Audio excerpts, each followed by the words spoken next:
Good morning everyone. Welcome back to my blogging channel Anu Blogs. So happy Mahashivratri সবাইকে। তো আজ শিব পুজো আছে। তো এবার আমি পুজো করছি না, কারণ আমার একটা পাড়ার জেঠিমা মারা গেছে বলে। তো মা বলল কয়েকদিন পুজো না করতে। আর তাছাড়া আমার জেঠিমাও মারা গেছিলো কয়েক মাস আগে, নিজের জেঠিমা। তো যে কারণে আমি বড় করে কোনো পুজোই সেলিব্রেট করতে পারছি না। তো যাই হোক, ছোটো করেও করতে পারলাম না, কারণ যেহেতু 3 দিন আগেই মারা গেছে ওই আরেকটি পাশের বাড়ির আন্টি।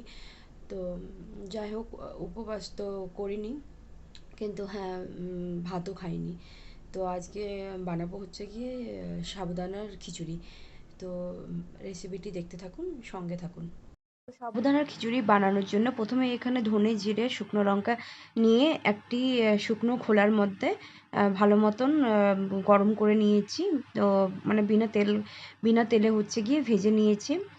তো যতক্ষণ না একটু ভাজা হয়ে আসে ততক্ষণ ভালো মতন নাড়াচাড়া করে নিতে হবে। সো দেখতেই পাচ্ছেন বেশ একটু কালো কালো হয়ে এসেছে।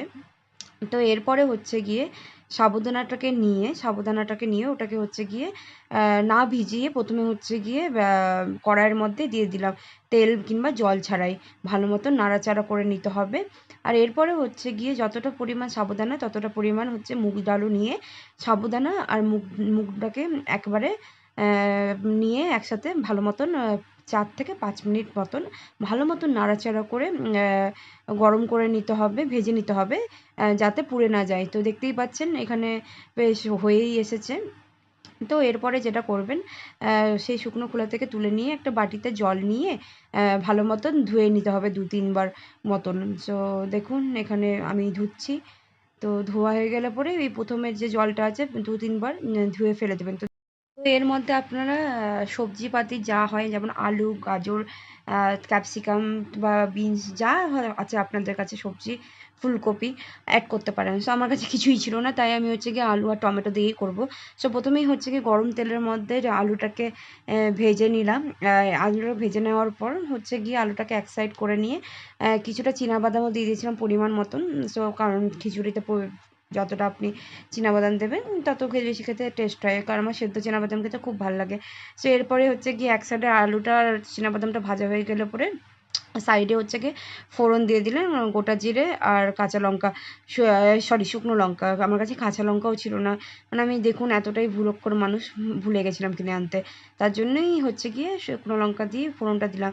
সো এরপরে হচ্ছে গিয়ে আদা দিতে হবে, কারণ আমি নিরামিষভাবে করছি। তার জন্যই হচ্ছে গিয়ে রসুন কিংবা পেঁয়াজ কিছুই অ্যাড করব না। সো আদাটাকে এভাবে হচ্ছে গিয়ে থেতলে নিতে হবে, কিংবা গ্রেট করে নিলেও পারেন। এইটুকু আদা হচ্ছে গিয়ে গ্রাইন্ডারে ইয়ে করা যাবে না বলে, মিক্স করা যাবে না বলে আমি এভাবে হেমলদস্তায় করে নিলাম, থেতলে নিলাম। এরপরে মিক্স করে নিয়ে সব কিছুকে একসাথে ভালো মতন মিক্স করে নিয়ে তারপরে হচ্ছে গিয়ে যে কুচি করে রাখা টমেটোগুলোকে অ্যাড করে দিতে হবে। যতক্ষণ না সেদ্ধ হয় ততক্ষণ ভাজতে থাকতে হবে। এরপরে যে গোটা মশলাগুলোকে ভেজে রেখেছিলাম সেগুলোকে গ্রাইন্ডারে গুঁড়ো করে নিতে হবে।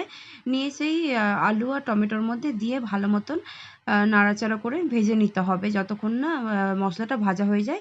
নিয়ে একটু পরিমাণ মতন হলুদ অ্যাড করে দিলাম। তো দেখতেই পাচ্ছেন কি সুন্দর একটা কালার এসেছে।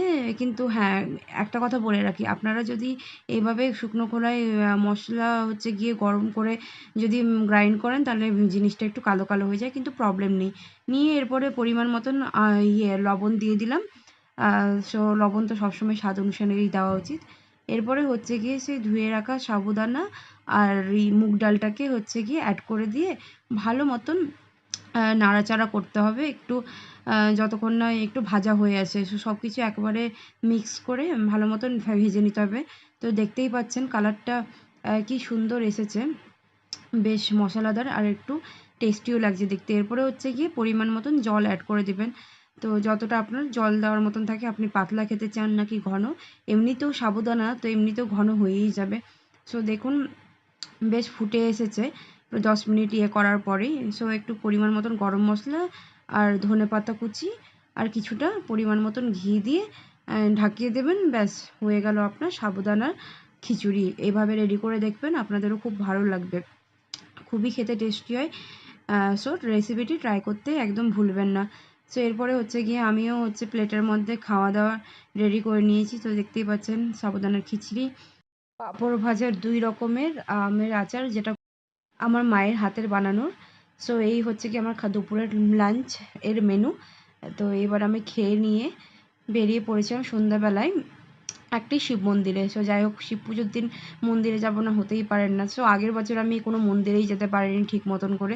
সো ভাবলাম এবার একটা মন্দিরে যাওয়া যাক, কারণ আমি এখানে কোনো কিছুই জানতাম না বছর খানেক আগে পর্যন্ত। কিন্তু এই 1 বছরের মধ্যে আমার কাছে সাইকেল থাকার কারণে এখন সবই জায়গায় যেতে পারি। তো এটা হচ্ছে গিয়ে আমার রুম থেকে প্রায় 10 মিনিট দূরে একটি শিব মন্দির, যেটাতে আমি রেগুলার যাতায়াত করি। তো এখানে দেখুন পারফরম্যান্স করছিল, গান-টান হচ্ছিল। সো এখানে শিব, গণেশ মন্দির আছে প্রায়। আর ওখানে হচ্ছে গিয়ে একটা বটগাছও আছে, বটবৃক্ষ। সো এখানে দেখতেই পাচ্ছেন, এখানে প্রত্যেকটা অনুষ্ঠান, কোনো প্রোগ্রাম হলেই ওরা এভাবে খাওয়ার প্রসাদ বিতরণ করে। তো এখানে হচ্ছে ওরা সুজি আর চিড়ে দিয়েছিল। তো আজকের ব্লগটি এখানেই শেষ করলাম। দেখা হবে পরের একটি ব্লগে। Bye bye.